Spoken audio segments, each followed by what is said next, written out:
بأن سيئات أعمالنا من يهده الله فلا مضل له ومن يضلله فلا هادي له ونشهد أن لا إله إلا الله وحده لا شريك له ونشهد أن سيدنا وسندنا وحبيبنا وشفيعنا ومحبوبنا محمدا عبده ورسوله أما بعد فأعوذ بالله من الشيطان الرجيم بسم الله الرحمن الرحيم وَلَقَدْ نَصَرَكُمُ اللَّهُ بِبَدْرٍ وَأَنتُمْ أذلة وقال النبي صلى الله عليه وسلم لعائشة رضي الله تعالى عنها يا عائش هذا جبريل يقرئك السلام قالت وعليه السلام ورحمة الله أو كما قال عليه الصلاة والسلام.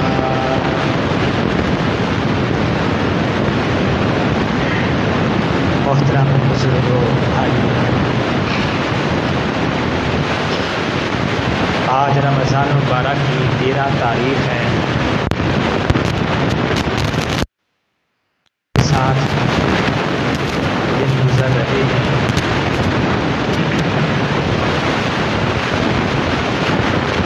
اس رمضان کی 17 تاریخ کو اسلام کا سب سے پہلا مسلح غزوہ بدر پیش آیا اور 17 رمضان کو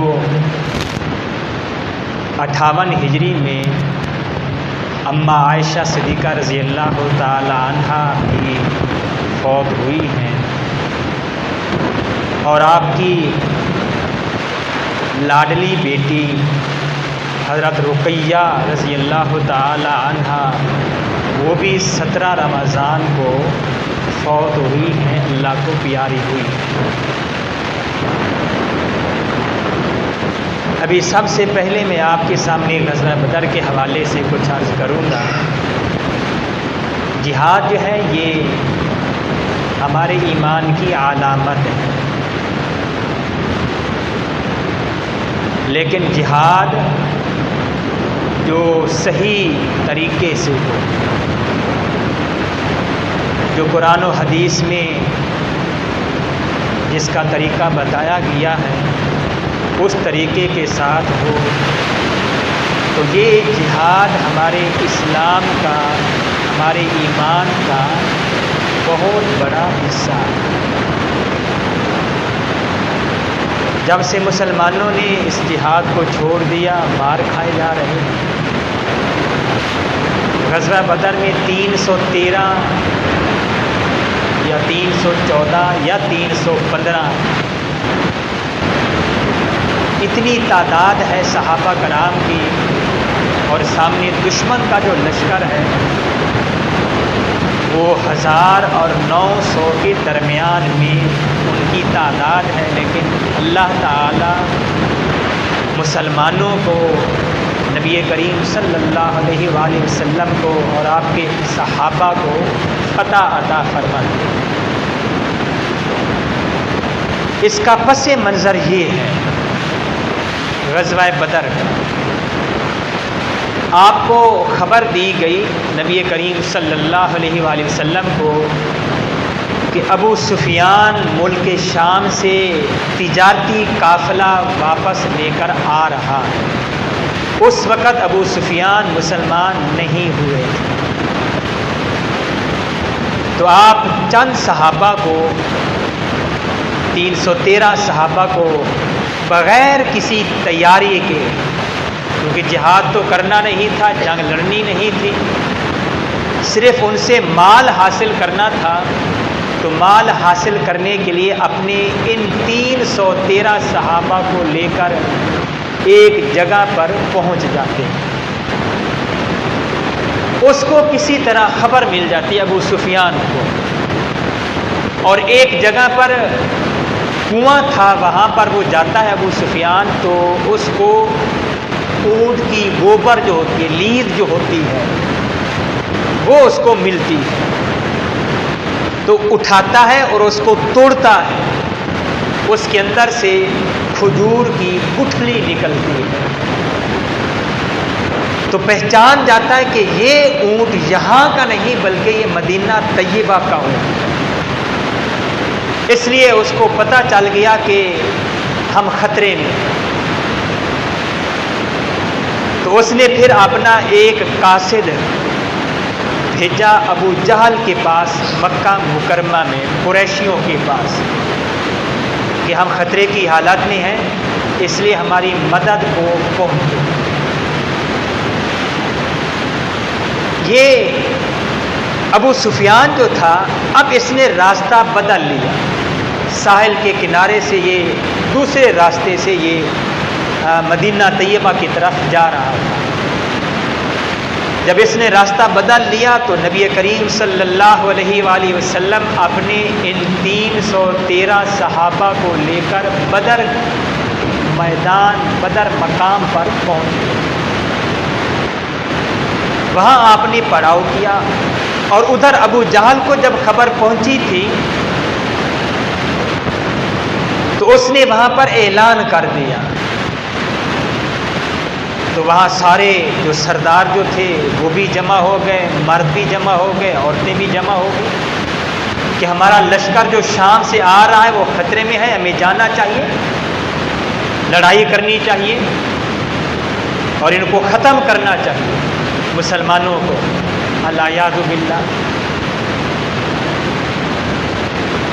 تو یہ ابو جہل 1000 کا لشکر لے کر پوری تیاری کے ساتھ، پورے اسلحے کے ساتھ، اس وقت جو بھی اسلحہ، تلوار، نیزے وغیرہ جو بھی ہوتا تھا وہ لے کر روانہ ہوتا ہے۔ اس کو پھر کسی طرح پتہ چلتا ہے کہ اب ابو سفیان جو ہے اس نے دوسرا راستہ اختیار کر لیا ہے، اب وہ خطرے سے باہر ہے، تو اس کے کچھ ساتھی اس کو کہتے ہیں کہ اب ہمیں واپس جانا چاہیے، کیونکہ خطرہ ٹل گیا ہے، اس لیے اب ہمیں واپس جانا چاہیے۔ لیکن یہ تکبر میں بھرا ہوا تھا ابو جہل، اس نے یہ کہا کہ نہیں، آج ہم مسلمانوں کو دکھائیں گے کہ ہمارے پاس کتنی زیادہ طاقت ہے، ہم ان کے ساتھ لڑائی کریں گے۔ بَطَرًا وَرِئَاءَ النَّاسِ، یہ قرآن مجید میں الفاظ آتے ہیں، تکبر کے ساتھ اور لوگوں کو دکھلانے کے لیے تکبر کرتے ہوئے اس نے یہ کہا کہ نہیں، ہم جائیں گے، پہنچیں گے اور مسلمانوں کو ختم کریں گے، ان کے نبی کو ختم کریں گے۔ اس لیے یہ بھی میدان بدر میں پہلے پہنچ کر یہ اچھی جو جگہ تھی وہاں پر یہ ٹھہر جاتے ہیں۔ اب صحابہ کرام نبی کریم صلی اللہ علیہ وسلم جب پہنچتے ہیں تو ان کو جگہ نہیں ملتی، اور ریتلا علاقہ ہے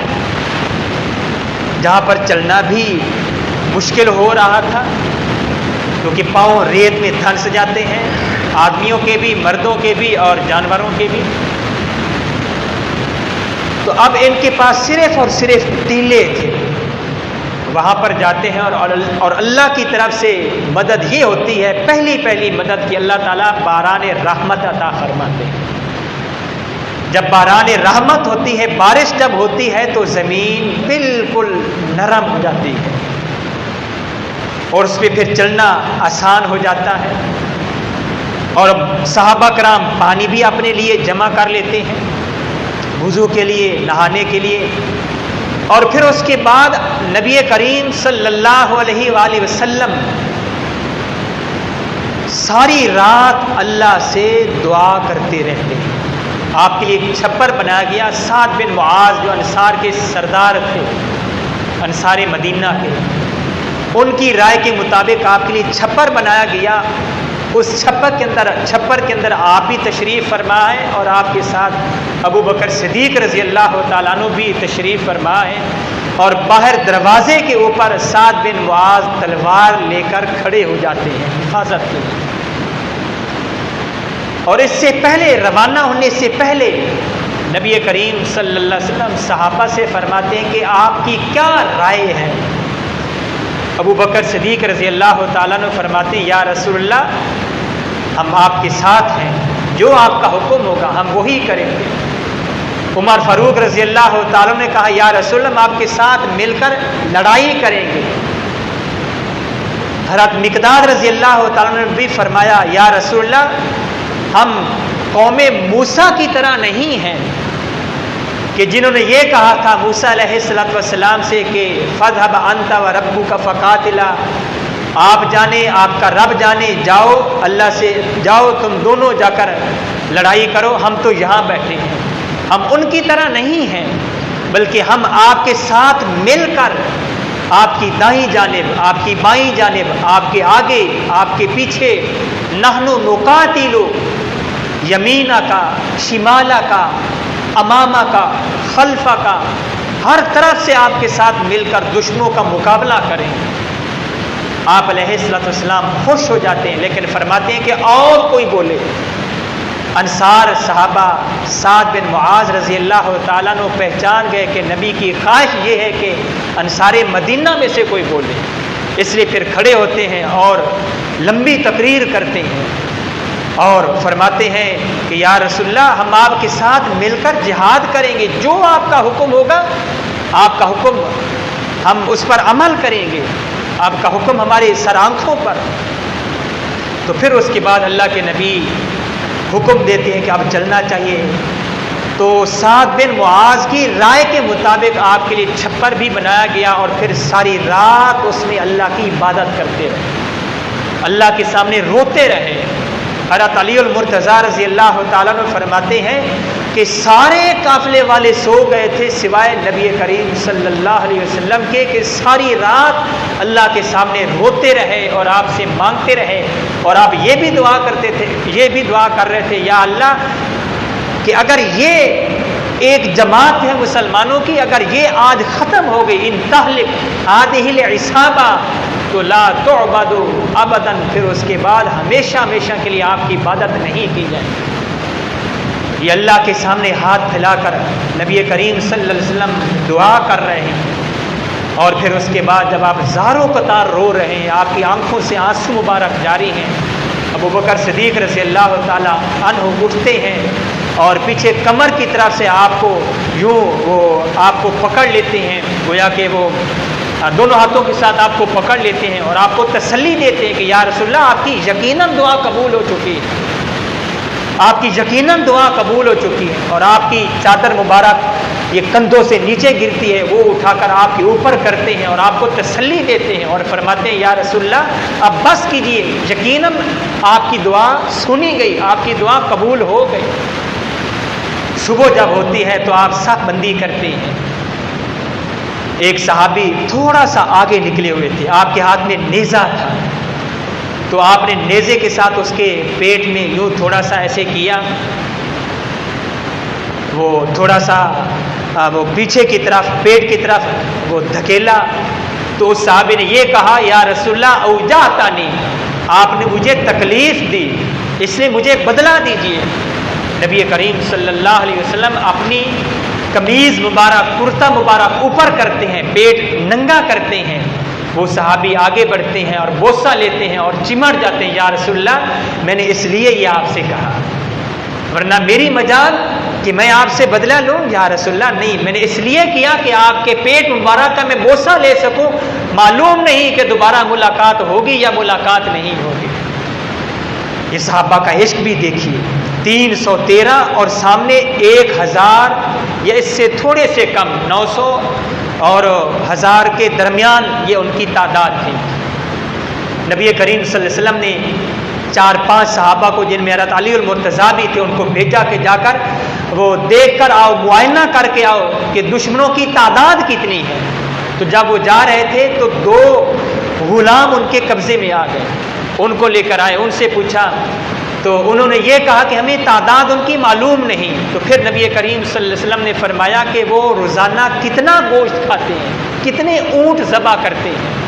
تو انہوں نے یہ کہا کہ 9 اور کبھی 10 اونٹ ذبح کرتے ہیں۔ اللہ کے نبی نے فرمایا کہ ان کی تعداد 900 سے لے کر 1000 تک ہے۔ تو سامنے 1000 کا لشکر ہے، اور پھر اللہ تعالی اپنی اس مختصر جماعت اور اپنے پیارے حبیب کی مدد کے لیے فرشتوں کی جماعت بھیجتے ہیں۔ 3000 سے لے کر 5000 تک کا لشکر جو ایک جماعت کی شکل میں اترتا ہے۔ صحابہ فرماتے ہیں کہ ہم جب کسی کافر کو مارنے لگتے تھے تو وہ ہمارے وار کرنے سے پہلے نیچے گر جاتا تھا، اس لیے کہ وہ حقیقت میں اللہ نے فرشتے بھیجے تھے مسلمانوں کی مدد کرنے کے لیے۔ اور اللہ کے نبی نے دعا بھی فرمائی تھی، یا اللہ اگر یہ مختصر سی جماعت اگر آج ختم ہو گئی تو پھر قیامت تک آپ کی پھر عبادت نہیں کی جائے گی۔ اللہ نے چونکہ اس دین کو زندہ رکھنا تھا، اس لیے اللہ نے اپنے حبیب اور صحابہ کی مدد کے لیے فرشتوں کی جماعت کو بھیجا، جن کے اس جماعت کے سردار جبرائیل علیہ السلام، میکائیل علیہ السلام، اسرافیل علیہ السلام تھے۔ تو اللہ تعالیٰ نے آپ کو فتح دی، اور اپنے اصحاب کی جب صفیں بنا رہے تھے تو سب سے پہلے انصار صحابہ کو بھیجا ان کے مقابلے کے لیے۔ ابو جہل نے کہا ہم ان سے نہیں لڑنا چاہتے، ان کو بھیجو جن کو ہم نے یہاں سے مکہ سے نکالا تھا، ان کو ہمارے مقابلے کے لیے بھیجو۔ تو آپ حضرت علی المرتضیٰ کو، حضرت حمزہ کو اور حضرت عبیدہ رضی اللہ تعالی عنہما، ان تینوں کو بھیجتے ہیں۔ حضرت علی المرتضیٰ رضی اللہ تعالی عنہ، حضرت حمزہ رضی اللہ تعالیٰ عنہ پہلے ہی وار میں اپنے دشمنوں کو ختم کر دیتے ہیں، جہنم رسید کرتے ہیں، اور حضرت ابو عبیدہ رضی اللہ تعالی عنہ زخمی ہوتے ہیں، ان کا دشمن بھی زخمی ہوتا ہے۔ تو ان کی مدد کے لیے حضرت علی المرتضیٰ اور حضرت حمزہ رضی اللہ تعالیٰ عنہ پہنچتے ہیں، اور اس کے مقابلے میں جو سامنے جو کافر تھا، دشمن تھا، اس کو جہنم رسید کرتے ہیں، اور حضرت عبیدہ کو پھر لے کر نبی کریم صلی اللہ علیہ وسلم کے پاس جاتے ہیں۔ آپ کی پنڈلی سے خون نکل رہا تھا، اور یہ کہا یا رسول اللہ کیا میں شہادت پا چکا ہوں؟ تو نبی کریم صلی اللہ علیہ وسلم نے فرمایا کہ ہاں آپ شہادت پا چکے ہیں، اور پھر اس کے بعد وہ بھی شہید ہو جاتے ہیں۔ اور پھر اس کے بعد یکے بعد دیگرے صحابہ کرام کو بھیجتے ہیں۔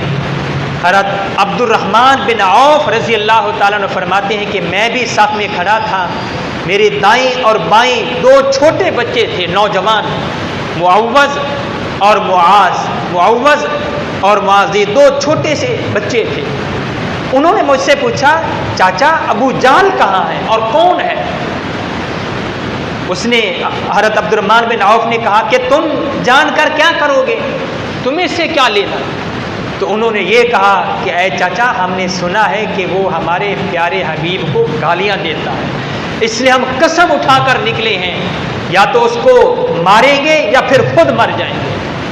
آپ ہمیں بتا دیں کہ وہ ابو جہل ہے۔ عبد الرحمن بن عوف رضی اللہ تعالیٰ عنہ نے کہا کہ وہ سامنے جو پھر رہا ہے وہ ابو جہل ہے۔ دونوں شکرے کی طرح، باز کی طرح لپکتے ہیں اور اس پر حملہ کرتے ہیں اور اس کو نیچے گراتے ہیں، زخمی کر دیتے ہیں، بہت بری طرح وہ زخمی ہوتا ہے۔ اور پھر اس کے بعد جب زخمی ہوتا ہے تو حضرت عبداللہ بن مسعود رضی اللہ تعالی عنہ اس کے یہ سینے کے اوپر سوار ہو جاتے ہیں، اور اس وقت پھر ابو جہل یہ کہتا ہے کہ آج تو بڑے اونچے مقام پر سوار ہوا ہے اے بکریوں کے چرانے والے، کیونکہ ابو جہل بڑا، جس کے بارے میں اللہ کے نبی نے فرمایا تھا کہ یہ ابو جہل جو ہے میرا اور میری اس امت کا یہ فرعون سے بھی بدتر ہے، اس لیے کہ فرعون جب مر رہا تھا، جب ڈوب رہا تھا تو اس وقت اس نے بھی کلمہ پڑھ لیا تھا، لیکن یہ بدبخت ایسا ہے اس نے عبداللہ بن مسعود سے یہ کہا کہ اگر تو نے مجھے مارنا ہی ہے تو یہ میری تلوار لے، اس لیے کہ یہ بہت تیز تلوار ہے، اور نیچے سے کاٹنا تاکہ پتہ چلے کہ یہ کوئی عام گردن نہیں بلکہ ایک بڑے سردار کی گردن ہے۔ تو اس وقت بھی اس کے دل میں وہ ایک تکبر تھا، ریاکاری تھی، شہرت تھی، تو اس کو پھر جہنم رسید کیا اور اس کا سر کاٹ کر الگ کر کے نبی کریم صلی اللہ علیہ وسلم کے پاس لایا، اور آپ نے فرمایا کہ یہ ابو جہل جو کہ میرا اور میری امت کا بڑا فرعون تھا، یہ واقعی اس کا ہی سر ہے۔ اور نبی کریم صلی اللہ علیہ وسلم نے نشاندہی بھی فرمائی تھی کہ یہاں پر یہ کافروں کے سردار اور کافر جو ہوں گے یہ یہاں پر مریں گے، قتل ہوں گے، اور واقعی ایسے ہوا۔ صحابہ کرام اس کے عینی شاہد تھے۔ صحابہ کرام فرماتے ہیں کہ جہاں پر آپ نے نشان لگائے تھے وہیں پر ان کی لاشیں پڑی ہوئی تھیں، ان کے جسم پڑے ہوئے تھے۔ تو اللہ تعالیٰ نے نبی کریم صلی اللہ علیہ وسلم کو اور اپنے صحابہ کو فتح سے نوازا، اللہ نے ان کی مدد کی، فتح کی۔ تو میرے عزیزو، یہ اسلام کا سب سے پہلا معرکہ، مسلح، جس میں جنگ لڑی گئی، کیونکہ اس سے پہلے بھی 2 یا 3 غزوے ہوئے تھے، ایک غزوہ بوات اور ایک غزوہ عشیرہ اور ایک غزوہ ابوا، لیکن ان میں جنگ نہیں لڑی گئی تھی۔ جس میں جنگ لڑی گئی تھی، سب سے پہلی جو جنگ تھی وہ یہی غزوہ بدر تھا، اس لیے اس اعتبار سے یعنی جنگ لڑنے کے اعتبار سے یہ سب سے پہلا غزوہ، ورنہ اس سے پہلے 2-3 غزوے ہو چکے تھے۔ تو اس میں اللہ تعالیٰ نے اپنے اصحاب کو فتح سے نوازا۔ تو آج ہم جو ہیں مسلمان ان کو ماننے والے ہیں، نبی کریم صلی اللہ علیہ وسلم کو اور آپ کے اصحاب کو۔ آج ہمارا ایمان بہت کمزور ہے، ہمارا ایمان بہت کمزور ہو چکا ہے، ہم اپنے ایمانوں کو مضبوط کریں۔ ایمان کے اعتبار سے ہم بہت کمزور ہیں۔ اب دیکھیں اس مبارک مہینے میں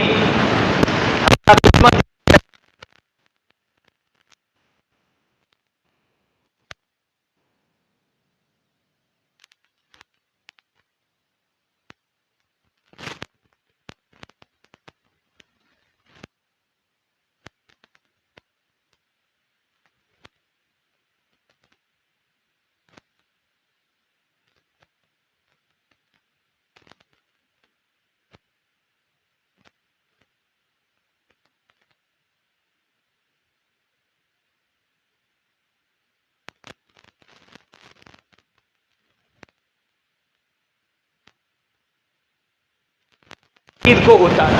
یہ وہ مہینہ ہے۔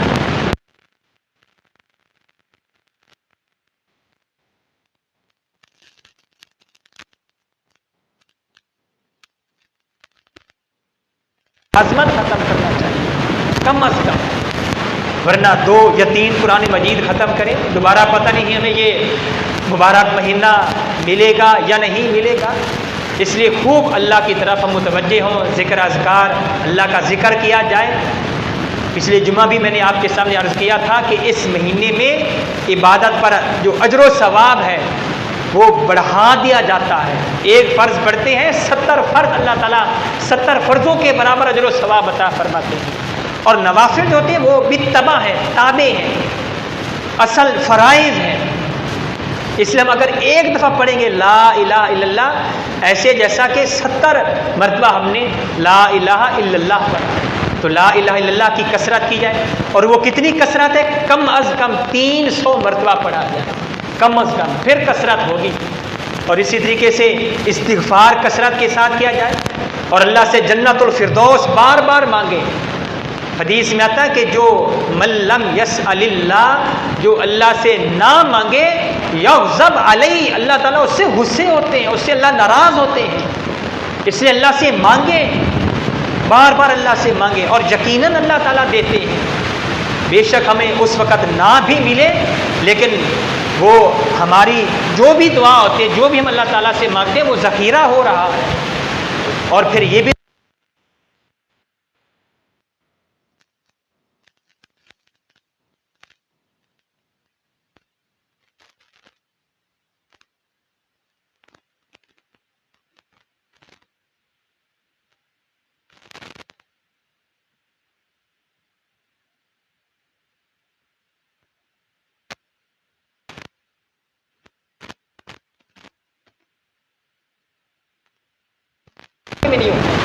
اس لیے اور اللہ کی طرف زیادہ سے زیادہ ہم متوجہ ہوں، اس لیے کہ ایک حدیث میں آتا ہے، لمبی حدیث ہے، انشاءاللہ وہ اگلے جمعے بھی میں آپ کو سناؤں گا، نبی کریم صلی اللہ علیہ وآلہ